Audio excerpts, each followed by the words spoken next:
Hi. Are we on? We're on. We're on? Hot mic. Sweet. Hot mic. All right. Hot mic. Hey, thank you for being here. What a beautiful day we have. It is a beautiful day. Yeah. Thank you for noticing. Yeah. That's very good. Look at it outside. It's I gorgeous. know. It's nice. We got a whole bank of windows behind James and April. Yeah. So sometimes they cast shadows on us. Well, yes. They cast Basically. big shadows. Hey, welcome. Thank you for being here. Today is going to be a great day. Those of you who are looking for Delta 8. I was singing Delta Dawn earlier. We were singing together. We were. I didn't know if you wanted to admit having sung No, Delta Dawn. we did. What's the flower you have on? I know. It kind of ages us. Well, just brings me back to the truck, the Ford truck, as a kid. What do you mean? With a little radio on there. It's right out there. Not that Ford truck. Forget it. Oh, okay. A different Ford truck. Okay. Welcome. Thank you for being here. Lots of resources today. We've got questions all over the place. We've got an R&D lab set up. You can see it right over my shoulder here. And so we'll be migrating over there, hopefully without any technical difficulties. I think we'll do it. It'll be good. It'll be great. Hey, by the way, Samuel Gorton from Ennisburg Falls, Vermont. Best bourbon. Yeah. Oh, not to diss Kentucky bourbons, but Vermont bourbons are really good. Samuel, he won, what did he win? T-shirt and some other goodies, Jared is saying here. He won by doing one of our quizzes on LinkedIn. So apparently we have quizzes on LinkedIn. Okay, all right. Good deal. I wonder what we quiz. I don't know. Interesting. I'll have to find that. Yeah. Hey, congratulations, Samuel. So check out the quizzes. Let me know how those are. We do have live tours, CBD jam sessions, advanced extraction guides, distillate guides, calculators, mini courses. We got all kinds of resources. Thank you for being here. If this is the first time you're here, there's a little red button on the top that'll allow you to refresh the screen. If for any reason you get frozen, just hit refresh. It doesn't take you out. You don't have to relog in or anything. That's really good. This is a fun and safe place. There are poll questions. So I'm just going back to this bourbon question. I think, we should do a Kentucky versus Vermont bourbon smackdown. Ooh, that would be fun. Blind taste test. I like it. We got to do it. I do like that. Now, I know, Vermont has some really good rye bourbons. That's my preference. I like rye bourbons. So we'd have to kind of do wheat and rye. Okay. All right. That's fine. And then do kind of two different flights. Yeah. Oh, that's going to be a fun afternoon. We were talking before about doing like a Scotch tasting online. Yeah. And it'd be kind of fun to do that. So. Well, we should also do a Scotch bourbon smackdown. Oh, yeah. Well, there's no comparison. I know. Sorry. Bourbon would obviously win. We're good. Notice Canadian whiskey didn't even make the cut. Didn't even make. Well, wow, that's bad. But see, a lot of the Vermont rye comes from Canadian rye. No, I like that Whisters that you had. Wisers, yeah, Wisers. JP Wisers is really good. But that's a Canadian whiskey. It is, but it is a bourbon, but it comes via Vermont. Whatever. It is really good, but it is a Canadian rye. Anyway, the more you drink, the wiser you get. All right, we should probably not digress too much, I guess. What? Whatever. We got a lot of ground to cover. This is Delta 8. Okay. Questions, please introduce yourself. Also ask questions, no holds barred questions. Everything is going. Simple, tough, join the chat, invite your friends. There will be a replay. All right. Today's topic is everything Delta 8. Yeah. Delta 8 THC. We've all heard of, what has happened with Delta 9 THC, THCA. We've got all that, CBDA. Those are all kinds of things going. Pure THC. So we've got a lot of things that we're going into on Delta 8. The questions are here. And I'm guessing you have a presentation. I do. Do you have any tables? I do. He's got tables. Yes. Shocking. I do. I have a table, and okay, so this is going to be a lot of fun. Can we get going? I think we have started. Okay. You have it. I thought we lost you there. Okay. Here's what happened. Okay. So we went into we're going to make Delta 8. So we actually made our first Delta 8 this week. Kind of cool. There's been a lot of buzz about it. Yeah. And so I spent Monday in the laboratory, and bam, we got it. with a little help from my friend. Shout out to Jagger. So thanks a lot for that. But Jagger. he basically helped me along and like, oh, do this. Okay, whatever. And so we're just going to kind of show you our results, what we got, how we did it. It's pretty simple. I was pretty shocked at how simple it was. So I've got moves like Jagger. Yeah, all right. Not the Mick, not the Mick version. Different Jagger. Okay, let's. So what I'm going to do is I'm going to go into just a little bit of the presentation, and then we have a little lab set up. Rather than moving, into the facility and having to gown up and everything, it'd probably take 5 minutes to get it all done. So I just brought the lab here into our studio, and we'll just I'll show you how I did it. So I love that. This is a picture of whenever Jagger's we say stuff. lab, just so you know, I always get a little worried because I have this feeling that I'm going to be tasting something. Oh yes, okay. I get a little nervous. You just have to make sure. It's the anticipation. Yes. Okay, sorry, go. No. I think we should. Okay, everybody who thinks that we should have my friend Randy here to try out some of this beautiful Delta 8. Do we have this? That'll be fun because I've got meetings this afternoon. Do we have the puff bar? Where's the puff bar? Okay, I think Jared had the puff bar. Can we get that here? Just to make sure I got it. Okay. All right. Okay, all right. I don't even know what a puff bar is. Okay. Shoot, it said it was broke. Oh. Okay, so whatever. We're probably not going to try on air. Maybe you dodged the bullet. Okay, so whatever. So look at this beautiful stuff. Usually it's like crystal white clear, but Jagger told me, hey, look, people don't like to have it like super clear because it like colorless, okay? Because it doesn't look like real stuff. So if you process it, it gives you a nice yellow color. And we got similar colors. It was just a little darker because we didn't have time to distill it all. So but I'll show you what we got right over there. Awesome. So how do I advance this? And while you're advancing, Bowden, we agree. Nice. Bowden and Jeff. Oh, there we go. Nice. Okay. So here's the outline. I'm going to help you guys out because we got a little bit of material to cover. Tell you, basically show you what Delta 8 is from a chemical structure purpose. I like that you use the Delta sign rather than spelling it out. That's pretty rad. Yeah. You must be an analytical chemist. Of course. Okay. PhD. Is Delta 8 a newly discovered cannabinoid? Oh my word. Hold the phone. What? No. Okay. So I'll just answer that in one word. No. Okay. How do I make Delta 8? Okay. We're going to go over that. It's going to be pretty simple. What equipment do I need to make Delta 8? How do I scale it up? And how does Delta 8 THC affect me? And is Delta 8 THC illegal? So there's a lot of material here to cover. And plus I got a demo. So I want to make sure we go pretty quick. Are you going to answer those last two questions before I taste it? No. All right, here we go. So, wow, guys, this is like getting into some true chemistry. Okay, this is great. Okay, this is the chemical structure of CBD. You can notice there's a couple different things that differentiate it from THC, which is right here. You can see there's this fused ring oxygen here, right there, and I think that's basically it. That's the main difference. Wow. They're probably making some Delta 8. That's T-Rex. You got back there. Can you guys hear that? Okay. All right.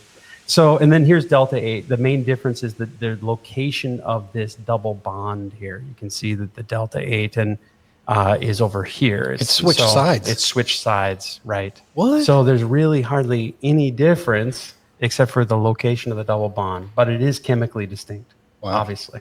Okay. So that's what Delta 8 THC is.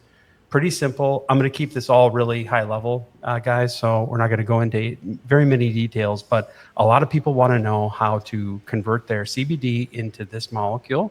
And they want to know how to convert their THC that they maybe get out of a remediation process and convert that over to Delta 8. So we're going to kind of go over those two steps here. Look at this. Okay, this is a chromatogram. This is awesome. What a chromatogram is it's a separation technique, and this is an HPLC separation technique. Look at this green one right here. This is my standard, okay? So here's, this is CBDA, this is CBD, and then this is CBN, this is THC, and this is CBC, okay? So those are my standards. Look how nice and clean they are. They're all nicely separated from each other, okay? Now look, this pink line here is actually some of the Delta 8 we made yesterday. You can see that we have some little tiny bit of probably some of the CBD here, or I'm sorry, some of the THC here. You can see that, but you can see there's all kinds of other stuff in there. But this big lump here, basically that's Delta 8. Delta 8 comes out right here in the chromatogram. It's not just really post shown. THC almost. It's just right after THC. Yeah. So we're going to kind of go in about how to do that, and then also we're going to kind of talk a little bit about these other minor products that are produced and what they may be, and what you need to know about it. So, is Delta new? Is Delta 8 a new phenomenon? Well, it may be a new market phenomenon, but it's not really new from the standpoint of people trying to make it out of CBD. This is a paper going back all the way to 1966. I thought it was from 1400s. This goes back all the way to 1481. Yeah, it was the tetrahedron era. Yes. That's great. Sorry. That's good. I like that. Okay, so yeah, 1966. So I was 6 years people old. have been talking about this. This is a Meshulam paper, and he has tons of literature on there. So he was starting to do the same exact thing that I'm going to show you how to do. Basically, you take CBD, you put it into a vessel, you boil it up with some, this case he's using ethanol and HCl, which is an acid. And it's an isomerization reaction that occurs. He says it's a catalysis reaction, and he does actually use catalysis, okay? But there's evidence in his other papers that you don't actually have to use the catalytic materials, and I'll go through what that is in just a moment. But you can see he's using, just normal chemistry techniques. He's got some ether solution, and then he's drying it with some sodium sulfate. So that's very, very clear. So it's really not. You can see it's not new at all. It's been around for a very, very long time, and all of the side reactions and side products, they're kind of listed them all in there, but they're not. Each condition that you have might produce different reaction products. So you're going to have to know what those reaction products are before you sell your stuff or make it. You make it and then you characterize it and then you can sell it. You don't want to sell something, for example, with a bunch of unknowns in it, right? No. So that's we talk about that all the time. We do talk about that all the time, and that's one of the, kind of the techie type of bucket chemistry. You go onto YouTube, you watch a video like this one, try to go do it, and then you try to use it. You're basically creating, you got to look out for residuals, number one. And then you also got to look out for those other side reaction products that you don't know what's in there. Sure. So this is another example of another paper. Here he's using p-toluene sulfonic acid. Okay, if you go online and you read the techie blogs and stuff, they're always talking about this. P-toluene sulfonic acid, right? Exactly. And you can see in this case it's 2 hours rather than 18 hours, right? Oh, wow. So they're using this as a Lewis acid kind of catalyst. It's in there at a catalytic amount, meaning it's a very small amount. There was in this paper, but it just makes it go faster. Yeah, they even talk about it goes faster. They even talk about the mechanisms in there. If you guys want to go look at that, knock yourself out.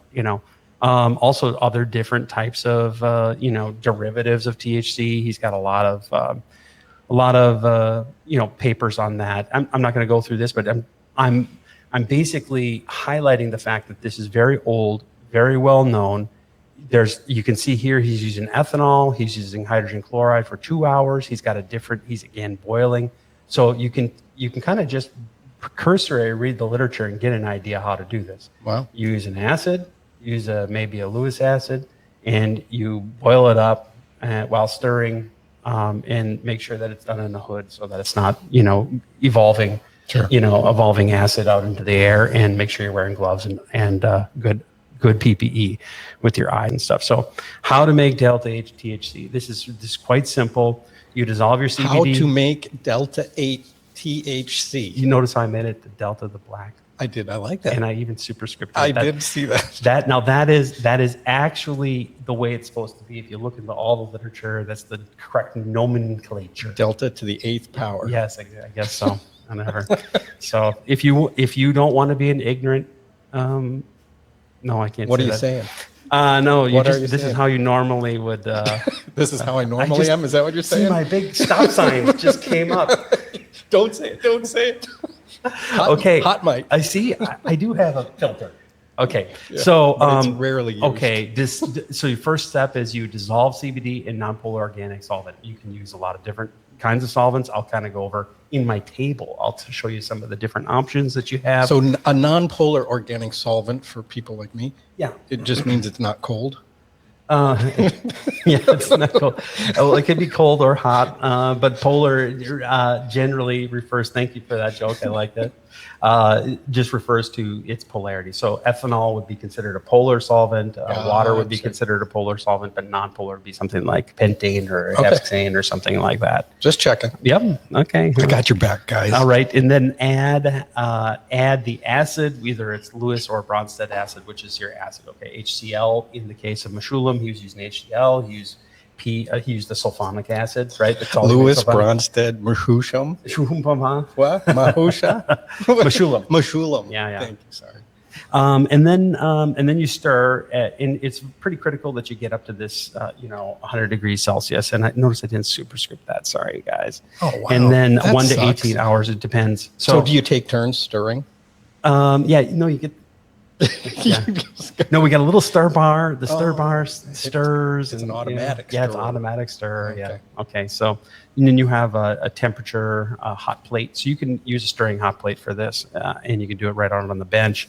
And then basically there's some post-processing steps. We tried different types of acids. We tried acetic acid, formic acid, nitric acid. We tried like a solid support for the acid using a Lewis acid, like alumina, for example, just boiling up the acid in the alumina. These are some things that I'll show you in the options. It's no problem. You get conversion with all of them. It's just a matter of how fast it is and how quickly it goes, how fast it is, and then what the side products are. So that's the main thing. Once you have this acidic stuff over here, you're going to have to dry it or neutralize it. Typically, use a sodium bicarbonate. You'll get 2 phases, and then sometimes people extract with another polar non-volatile or volatile solvent like ether or something like that. Okay. It's not necessary. It'll wash out some of the color, some of the products, and things like that. If you use a little bit of carbon in here, you can also take out some of the color that you see, in the first slide, and then you obviously do testing. So you're taking this pot right here that is the stir, and you're testing it, and then making sure that after you wash it, you're testing it again, and you're testing it. And you're always testing it. Now this final product is going to have delta 9 in it. So you thought, I'm going to use my isolate and go all the way to delta 8, and it'll be perfect. Well, it's not really, because you have to remediate it again, right? Oh boy. Okay, so now you're back to THC remediation. So, and it's never, so the conversion is not 100%. So you got to make sure that you realize that. Actually, I think I'm going to skip this. This is my little video. Oh, here, I got a video here. Okay, and this is my yesterday. This is one of my reactions that I was doing. This is 50 grams. That looks like an automatic stirrer. Oh, what in the heck? Okay, I don't think it's working. It's melting. too much HCl. And then something happened. Oh my gosh. Oh, poor Doug. He's not with us anymore. Okay. All right. Here, I'm gonna go to the next one here, and I'm gonna skip this one too because obviously our movies didn't work. Because I'll show you in real time. That's better, right? Yes. Okay. Real time. So this is the sources of the raw materials. You can use a delta 9 distillate. You want to make sure that it's fully winterized, distilled, obviously. A lot of people like to use their isolate delta 9 waste, because you'll get delta 9 out when you make your isolate CBD crystals, okay, and you'll have this delta 9, and usually people just they get rid of it, right? Mm-hmm. They can't sell it as a part of a hemp product, obviously. That's why they have that there. So that's the isolate way of using it.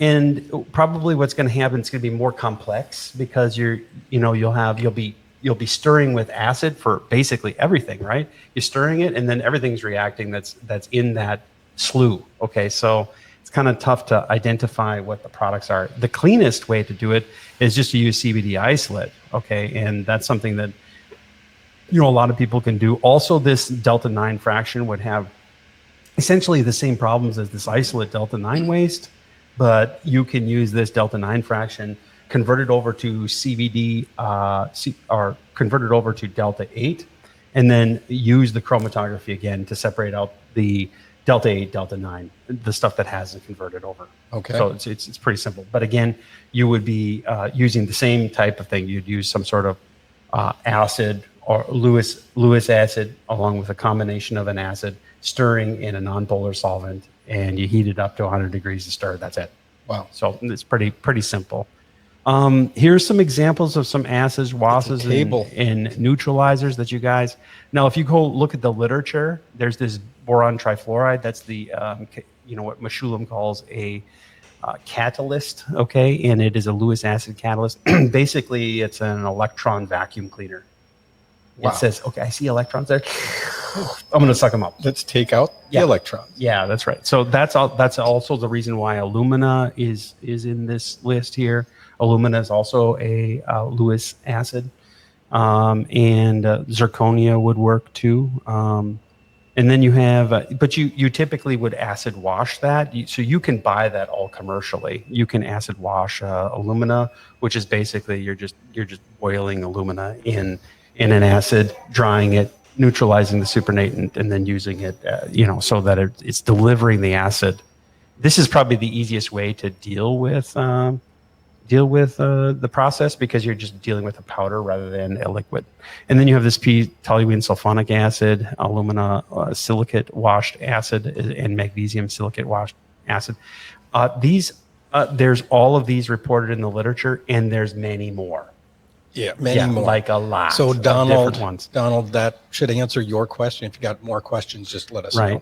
But I think that, you can use something as simple like we did. We got conversion with just acetic acid. Oh. Yeah, so we got conversion with HCl, formic acid, we got conversion. Mm-hmm. It's just a matter of how long it took to get there. So it's still is converting. Gotcha. One thing about acetic acid and formic acid is that they are soluble in your solvent. In this case, alkane, which would be heptane or pentane or whatever you guys are using there, it would be soluble there. So not all of these are soluble. I don't know. I don't think nitric acid is soluble in an alkane. Maybe someone can put that in there, but I don't think it is. But certainly acetic acid is. And you got to use glacial, by the way, which is glacial acetic acid, which is a very highly purified form of 100%, and it'll go right into your heptane. Sounds cold. Problem. Yes, it's glacial. Into your polar solvent, non-polar solvent. Okay. Okay, so then you have your solvents. Obviously, there have been reports. I mean, there's some solvents here that you just don't want to use or even have in your laboratory at all. Okay, don't bring benzene into your laboratory. Certainly don't bring toluene into your laboratory. That would be bad. You can use some alkanes. The issue with the alkanes, obviously, you just buy the N-alkanes, which are the more purified form of alkanes. You are going to have to worry about residuals. Yes. Okay, and because they will have them. So when you go to your laboratory to get your HPLCs done to see how pure you are, make sure you give a blank to them, right? Any acid you use is going to have something that absorbs in the UV, and it's going to show up there. So I would also take and make sure that you're not just looking at one wavelength. Have them look at the entire spectrum, meaning have them do a scan from 220 nanometers all the way up into the visible, like 350 nanometers. Okay, what that's going to do is 220 to 350. Yeah, have them scan it. They have a certain type of detector that they use for that, and that'll allow you to identify if there's more issues associated with residuals and things like that. So, and we have several podcasts on just basically talking about residuals, right? We do. And so you guys can go back. We'll post them in the notes. You guys can go back and take a look at that. Excellent. Bronsted acids. Okay, these are just acids, and like I said, we got conversion with just a straight up acid. We got conversion of combinations of acids. I think, in terms of the best one, we just, was acetic acid with this alumina acid wash. Was the best one. We just washed this alumina acid in this acetic acid, and then it worked out real good. Excellent. So Cleaned it now up. Richard had a couple of good questions. Yeah. This whole process that we're talking about, is this an isomerization process? Isomerization. Isomerization. Yes. Yes, that's correct. I That was is correct. close. Yes. All right. And then the other question, he had a follow-up question, is as we're using these, does one methodology get a more consistent result than another? You know what? I can't say I have enough experience with it at the moment to really say, okay, hey, this is better than the other one. Like I said, we got a conversion with any of these. And if you just use these types of acids, they're easy to remove. So when you scale up your process, you need to think about a couple of different things. Of course, the cost of the process, the cost of the consumables. You're going to want to make sure that you have, an easy way conversion wise, so that you don't have a lot of delta 9, right? Because if you're just taking your CBD and you're converting it to delta 8, but you have a bunch of delta 9 there, you're still not able to sell it, right? No. Okay, and that is really unlawful. That is exactly what happened in our case. Gotcha. Okay, we had delta 9 in there. Which then means you would have to go and do some chromatography or THC remediation, which we have another podcast on that. You guys can go back and take a look. We have a whole podcast on separations, and our Pure 99 is a great way to do that. Absolutely. So so that's a couple different things there. Just so there's no real magic bullet. You're always going to produce in a boiled acid reaction. You're going to produce a whole bunch of different products there, and you really should know what you're producing before you sell it. That would be my guess. Kind of have an idea what you're doing, or it just sounds dangerous. I already thought of that. Oh, yeah, look at that. There you go. Beware unknowns and residuals. This would be the danger zone. It should be in red. Yeah. Okay. So let's kind of talk this through, guys. Okay. If these are solid supports, you're going to get residuals and leachables from those solid supports. You need to make sure they're pure. Okay. When you run your reaction, you should run a blank reaction. Okay. This is just common knowledge. You run a blank reaction. You work it up with no active product, and then you shoot it and see what you're producing. See if you're extracting anything from those materials, because not all the materials are equal. Okay. True. I mean, you can go on to, for example. Okay, a good example of that would be if I took the alkanes and I added, like alumina acid wash, and I had some carbon in there and I boiled it up, you would be extracting lots of benzopyrenes, for example. Those are cancer-causing agents. Who wouldn't know that that's what you do? You would be doing that, and the other problem with that, obviously, would be that you if you didn't know what it was, you wouldn't test for it. You give your consumer says, "Hey, look at this! It's all perfect. It's good," because you're not testing for it. So yeah, don't do that. So don't be that guy. Don't be that guy. Okay, same thing with your solvents. That'll come and bite you in the. Yeah, you wanna. Okay, I use distilled solvents. Distill them, and take all the water out of them, and you can redistill them over like sodium metal is my favorite. Sodium metal. Yeah, sodium metal. I like that. Yeah, with a little liquid nitrogen on the cool trap. It sounds like that could be another music jam. Yeah, we could. Sodium metal. I think we got some sodium metal there. Okay, yeah, that's a little sodium metal there. Yeah, that's all right. All right. Oh yeah. Yeah, we got. Yeah, this is alien. So this is just a little break from the tables.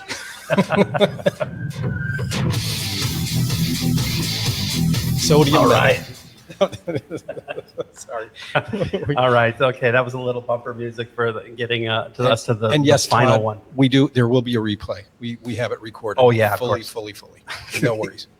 You think? Yeah. Okay. Whatever. Oh, Eli almost beat me to it. Okay. Let's see here. Demand to see a chromatogram. Ooh. I must have been in a really good mood when I wrote this. Okay. Here's the deal. Like I can say, look, this stuff. I can give you a chromatogram. Let me show you. Always in a good mood. Right here. Look at this. This is exactly what I'm talking about, guys. Right here. Wow. Okay. Look at Delta 8, 95%. Oh wow. What? They didn't show you a chromatogram of all the other crap that was in there, okay? So you got 5% was stuff that could kill you, okay? Basically. Think about that. And then you can see not tested for residual solvents. How good is this stuff? Do you want to have this stuff? I mean, no way. No. You know what would be fun? Way. It would be fun to just do a show on reading COAs. Yeah. Oh my gosh. We could just do like 30 minutes of, this is crap. Of side commentary on COAs. Everybody would hate me. Okay, so then let me see here. Residuals may not be tested. Okay, this is a good example. Demand to see a chromatogram, number one. Yes. What the heck is in there? Number two, residuals may not be tested. Did they test for the unknowns? Did they test for the residuals? And the leachables may be present. Those may be solid leachables, okay? Love it. In other words, they may be ash content. They may be any number of cancer-causing, residuals. Do not take a chance. You guys got to know what you're doing. Okay, so that's why I say Be smart. We'll do some bucket chemistry here, but just make sure love be it. smart with it. Yeah. And be Scott, smart I with it. agree. It's more sodium Hey, house than take a look at metal. this. So this is what I'm talking about. You see all this stuff in here that we created? Look at that. So we took this beautiful standard. It wasn't the standard. It was just beautiful, pure CBD. It was just this peak right here. Yep. That was all you would see. And then we made all that crap by boiling it in acid. Okay. And I was like, wow, well, that's a lot of junk in there. It's like, what is that? Oh, well, it's not even showing up. You see, the times are not even showing up. So we're not even identifying what the material is. You see that? So we just Well, what is magically that? make it appear Well, through yeah. science Yeah, science. and acid. Okay, here we go. This is what I'm talking about, guys. So beware. Buyer beware, number one. Consumer beware, number two. You got to know what you're doing. Number three, it's not a magic bullet. Number four, because you're going to be creating THC, which is going to have another THC remediation process. Gotcha. So that's the realities of it. But this is the basic workflow for basically the conversion. And once you come up with the right technique using the parameters that I've outlined for you, and I told you what I thought worked best with the acetic acid and the alumina washed acid. Here you have a reaction. This is basically just some timings. When we did our work, we did some timings to try to understand, okay, what would this look like in terms of, is this a viable process from the standpoint of, overbearing amounts of labor? No, the answer is no, because most of it is machine time. So you would put together a process where you do reaction, neutralization, solvent removal, THC remediation, and testing. And of course, you'd test at every one of these processes here, but you'd want to put this together in a workflow where you didn't have inventory building up in between. Of course, everybody's heard our talks on operational excellence. You can go, there's some stuff in the notes. You should go take a look at it because it could save your business a lot of money. Absolutely. If you just spend an hour with me, implement the value stream mapping tools, understand where your inventory is falling, and you can really save a lot of money and take money off of your, free up money from your balance sheet into cash. Absolutely. That's converting waste or inventory that's sitting there that you don't know what to do. Convert it into profit. Right. We talk about that all the time. Yeah. That's what we need to do. Exactly. How do you remove cost? And part of that is wasteful, just sitting in inventory, an inventory you don't know what to do with. Right. Right. And now convert that into something you can sell. Yes. Love it.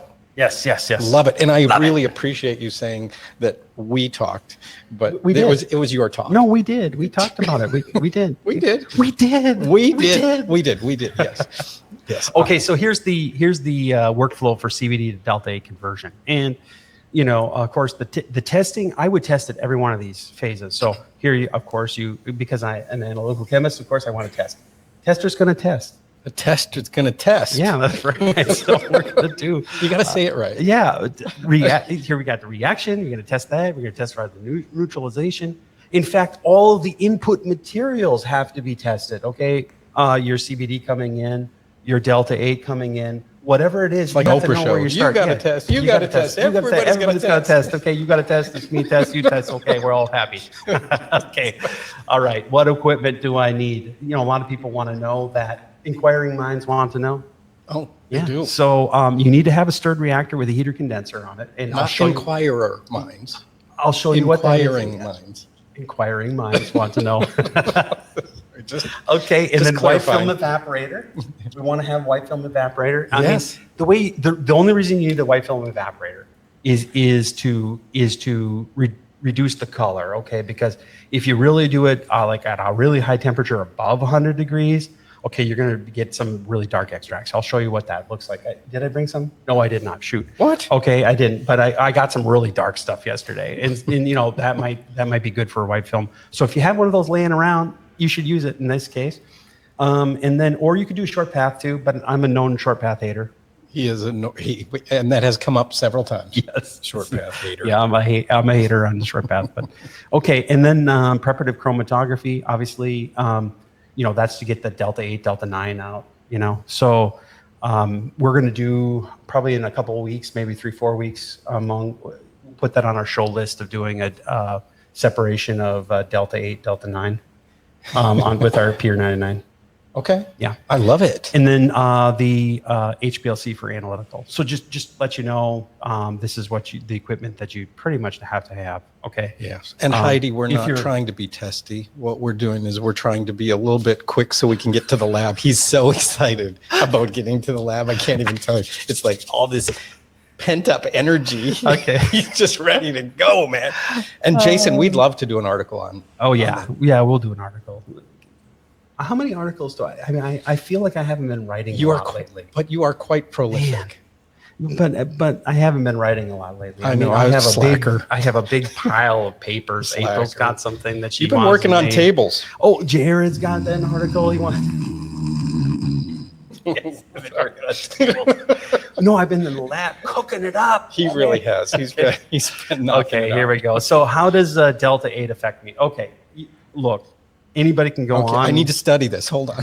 Keep going. Anybody can go online and find this information. Okay. I'm not telling you anything that's not readily available with just a simple Google search. But according to some of our actual user people that we have, lightly psychotropic, lower potency than Delta 9. So it's going to have a lesser effect than Delta 9. It does interact and metabolize in the same way. So it interacts with the same receptors in your body that Delta 9 does, which is really great. So the mechanism of metabolism is known already. And, the quickest way to get the dose in is obviously an inhalation. It kind of bypasses the liver and all of that. So be very, very careful. Obviously the same type of, if you're taking it internally through the gut, and it'll eventually get to your brain, but you really need to make sure you don't overdose. Okay, so typically 10 milligrams per dose. That's a typical THC dose. So don't do any more than that. Yeah, and we don't really talk about doses, but that's about the range of what people take. Yeah, yep. Exactly. So that's what you want to do there. And then, is it legal? There's been pretty cool. We have. Let me see here. Oh yeah, take a look. This is a legal memo that just happened in Wisconsin to this staff attorney. This was a month ago. Yeah, recently. And some people in the state wanted to know, okay, what the legality is. And this is from the representative. And this came from Kush.com. Look at that. That's funny. But they had reposted it. But you can see the short answer is that the substance meaning and definition of hemp is legal for purposes of state and federal controlled substances laws, regardless of its delta 8 THC concentration. That is the beauty of it. Language. That's the official of it, and that's pretty cool. So the same things. Here's what you want to do if you're a hemp producer and you want to kind of get into this and take a look at it. First of all, avoid the states that are hemp is not looked on favorably or not legal. Okay. Go Idaho. Yes, exactly. I wasn't going to name the names. But I wasn't either. But I just was rooting for Idaho. That's all. I love all their sports teams. Yes. And then avoid states where hemp-derived oils are not accepted. Okay, that's a good idea. And then hemp-derived oils are fit for commerce if they are derived from industrial hemp and have less than 0.3% delta 9 THC. Okay. So one of the things that I was talking to our general counsel about this, and we were just kind of going through some scenarios. Okay. Was he dying? No, we just kind of going through. Okay, the scenario would be, okay, what if you have a legally tendered product and then you put it out into the marketplace. It has delta 8, but it's derived, and somehow you get busted. Yeah. You're going to have I don't know. It's going to be a lot of money basically to try to get out of that. Okay, but To you're going to prove have that it's legal. yeah, you're going to have to, especially with the chromatograms that I was showing you. Hang on, let's go back up to that. Okay. Okay. See, this THC. If you don't get a nice, clear separation, right, and you have a little bit of THC in there, you don't really know how much it is. Okay, that's something you need to think about. So get all of your THC out. If you're gonna do it, just make sure you get all the THC out. I don't know. So the best thing I'm just cautioning people. is You know to what bring I mean? your chromatograph with you whenever you use it, right? Well, yeah, Just put it in have the that- back of your car, and then when you get stopped, no, officer, this is actually Delta 9. And see, here's the law Delta right 8. here. Here, you can just hand them that memo from the state of Wisconsin. Here's my chromatograph. And then you can run it right there. That's right. Yeah, Just run it. Just like Yeah. that's the way. Okay. Anyway, so that's that. Do you have a cup I can use? How to measure Delta 8. Okay, guys, this is really super simple. Delta 8 comes out right here. Here's THC, and Delta 8 comes out right here. Right. So this is a 70-30 water. That's not a gradient. It's just an isocratic phase. I usually use 0.1 formic acid in both of these phases. You just run it straight out on a reverse phase column with HPLC, and you'll get a separation. So, and you'll be able to get more and more selectivity between the isomers Delta 8 and Delta 9, just by decreasing this amount. So you go 60, but I was too impatient. I actually want a 2-minute run instead of a 4-minute run. I had to wait 4 minutes to get those results. You were impatient? Oh man. Oh, the other thing I want to tell you. I can't even imagine. Okay, you see this line right here? Yes. Okay, there's a huge peak that comes out like at minute 10 and a half. Okay. Really? So What I don't is know that? what. I have no idea. Oh. I have no idea. We're acidifying and stirring at 100 degrees. We don't want to know what that it is. Well, Okay. You're an analytical chemist. You want to know I what know. that is. I know. That means we're doing a field trip someday. He's going to figure that out. What Yeah, is that? take a look at this, guys. I mean, you just want to make sure that you understand what the unknowns are. Okay, Sure. that's about it. So, okay, Be smart. I'm just going to show you a quick demo. It's not going to be.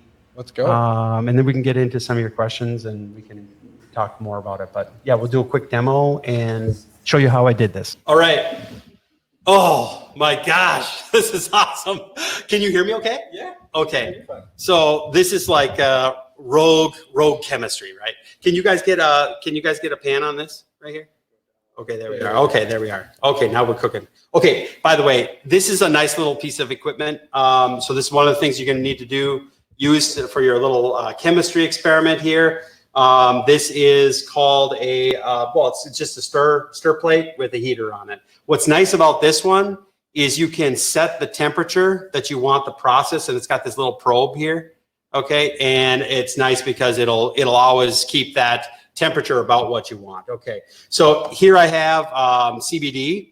This is isolate. Okay, so I'm just going to pour that in here. This is exactly what I did, guys. It's not very hard. Okay, this is heptane. So I just poured that heptane in there. Awesome. Okay, I'm gonna splash around. I just splashed around. See, look at that. I'm gonna start to basically this is what I did.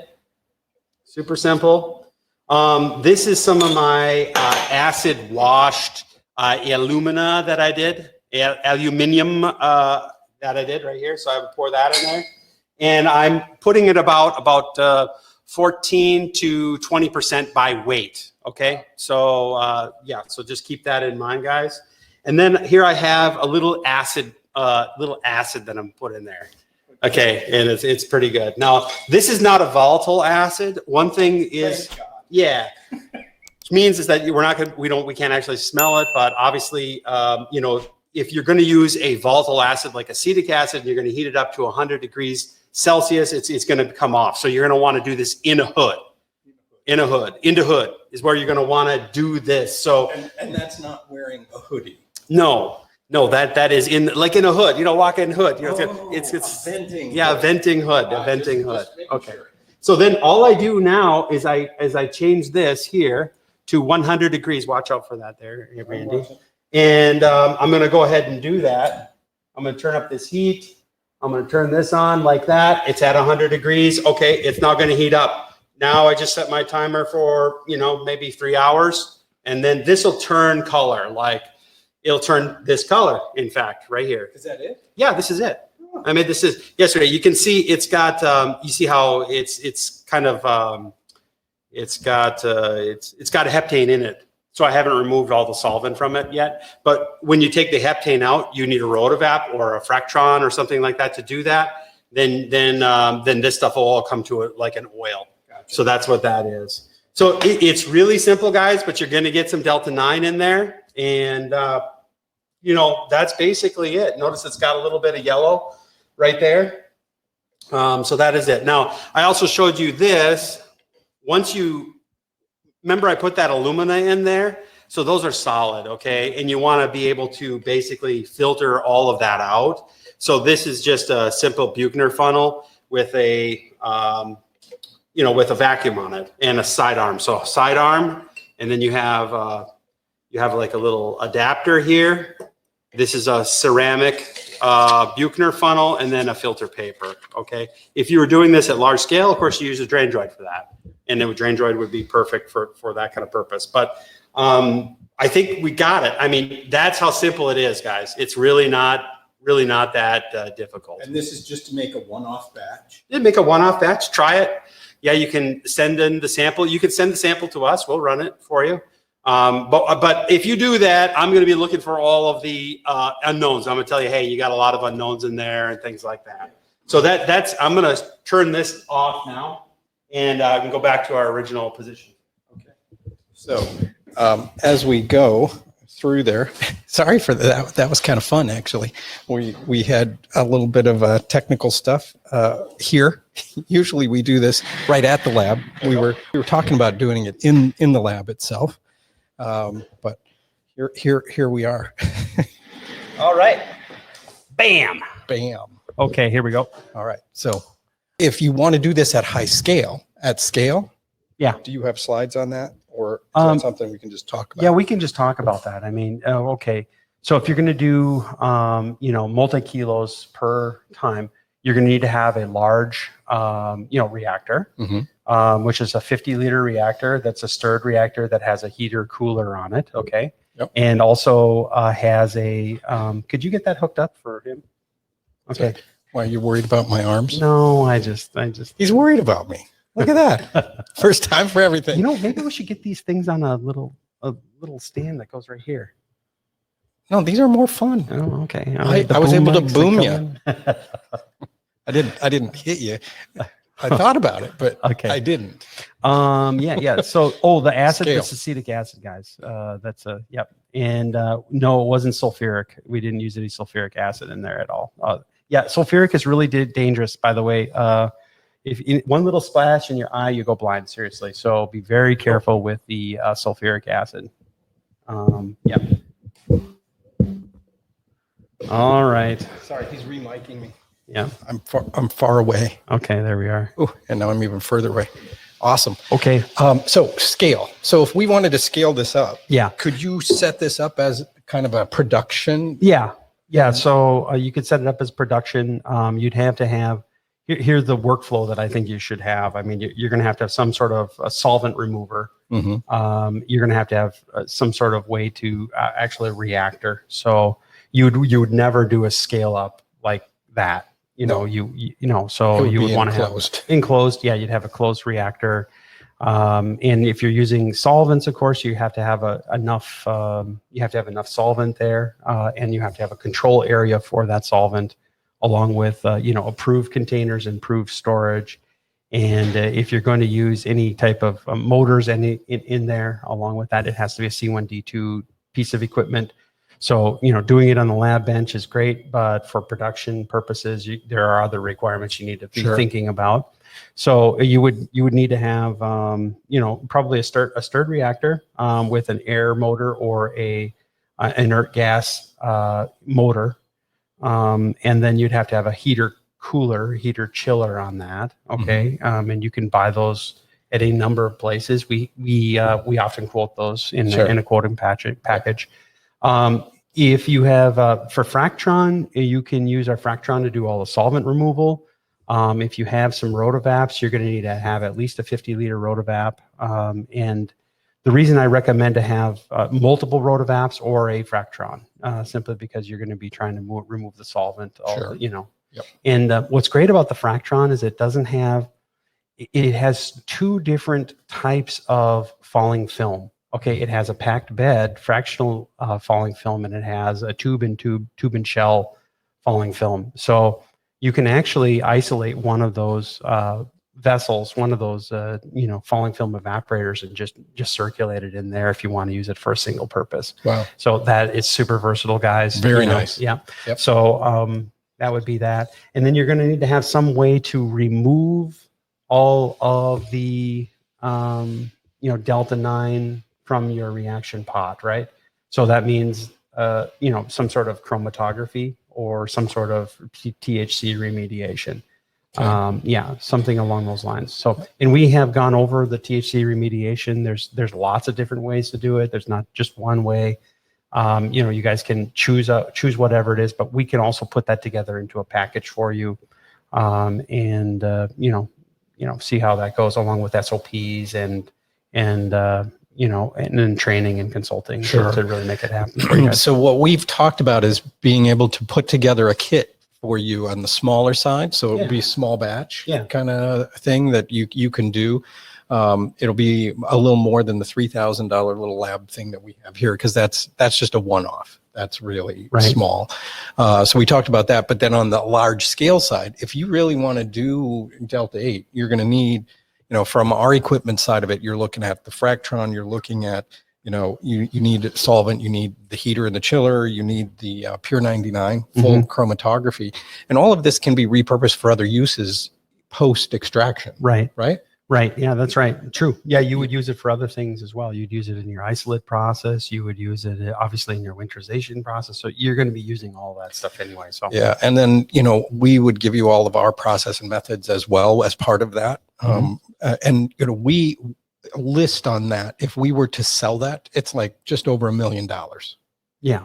That's what we do. That's a pretty high throughput though. Yeah, a very high throughput. Oh my gosh, the Fractron will do how much? Yeah. So I mean, you'd be able to 20, deal with it like 20 gallons an hour. Yeah, flow through, right? Right. But you'd be able to deal with it with a very low operational cost. Oh yeah, because it's all automated. And then the Pure 99, we're looking at Pure 99 pushing through how many liters an hour? We're up to, we're 8 liters an hour, or 8 liters a minute. Sorry, excuse me. 8 liters a minute. Yeah. Times 60. Okay. That's a big number. Yeah. 8 liters a minute on chromatography. Right. That is full out optimized for THC remediation, which is what you need for this. And that's just post THC remediation, right? Correct. So you run it, you've got it. And that's huge throughput. So you can get, Delta 8 at a high level. What is the market right now for Delta 8? You know what? I looked on a couple different websites, and it was wildly varying. When we looked at some of the Delta 8, we bought some Delta 8, and it has, I think, a lot of those other things that you see in the chromatogram. They affect the aroma and the flavor. So my view of the Delta 8 is that it definitely has to be formulated.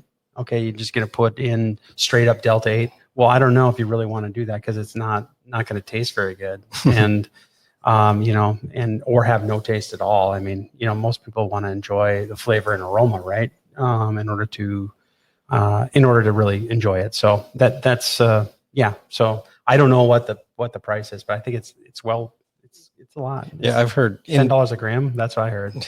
You're $4 grand a liter. A liter. Whew, that's a lot. Yeah, so and I've even heard higher than that.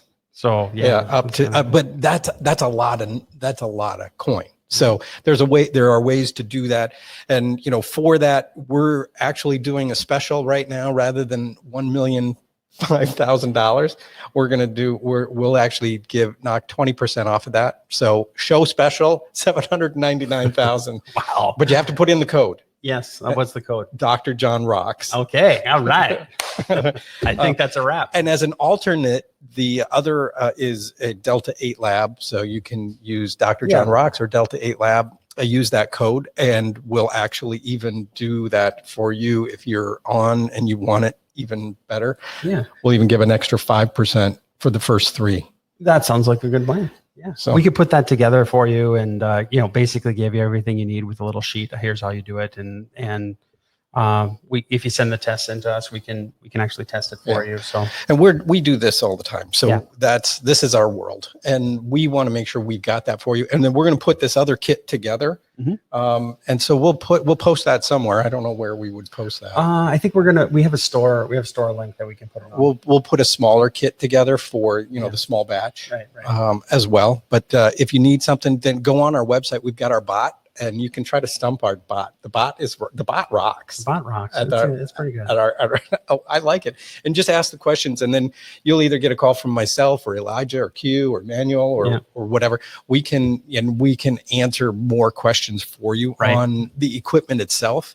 But this works for any extract. If you're a processor right now, let's go. We can talk about this. All of our gear will interface. We're CO2 on our extraction side, but we're selling our Fractrons and our Clear Stills and our Pure 99s to ethanol processors all day, every day. Yeah. And the drain droids. I mean, it's all going drain very, droids very well. And Fractron. So Clear anyway, Still. this was a phenomenal show. Lots of tables, chromatographs. Yeah. I love that. We went through it. So this is good. It was great. And I don't think anyone else, I think, did we win a prize? Because I don't think there's another webinar you guys have sat on where there's $1 million offering. Did we do it? We have never done that, actually. We've never. And we don't usually do that, but this is kind of a one-off thing. Right. We don't like to push our product, but we did want to give you a special for being here, and that's where we're at. So, sounds good. So didn't mean to oversell, but this was awesome. There will be a replay, and this was predominantly education. That's what we like to do. Yeah. And we love being here because we like to hear your questions. We love to interface with you. That's what we want to do. And again, congratulations to Samuel Gorton, Ennisburg Falls, Vermont, King of Bourbons. Thank you. And I know, did you see Bowden and Jeff chimed in saying, yes, Vermont. I saw that and I wasn't sure, Yes, no, it's right. That's what's this? You said Vissers comes via Vermont. How's that work? Wisers. Yeah, they're neighbors. It works. It's good. Canadian rye is really good. That's okay. Anyway, it is good. Delta 8 THC. We talked about all of these. We talked about list of compounds, cannabis components, cannabidolic acid.